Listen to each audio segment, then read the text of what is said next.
ಮರಳಿನಿಂದ ಮಡಿಕೆಯ ಮಾಡಿ ಮಲಪ್ರಭೆ ನೀರು ತುಂಬಿ ಹಾವಿನಿಂದ ಸಿಂಬಿ ಮಾಡಿ ತಲೆಯ ಮೇಲೆ ಹೊತ್ತು ತಂದಾಯಿ ಪತಿವ್ರತೆಯು ಉದೋ ಎಂದ ಈ ಪತಿವ್ರತೆಯು ಗಂಡನ ಆಜ್ಞೆಗಾಗಿ ಮಗನ ಕೊಡಲಿಗೆ ತಲೆ ಕೊಟ್ಟು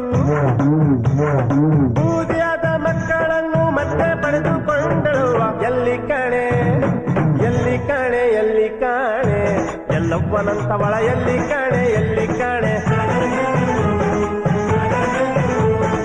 ಎಲ್ಲಿ ಕಾಣೆ ಎಲ್ಲಿ ಕಾಣೆ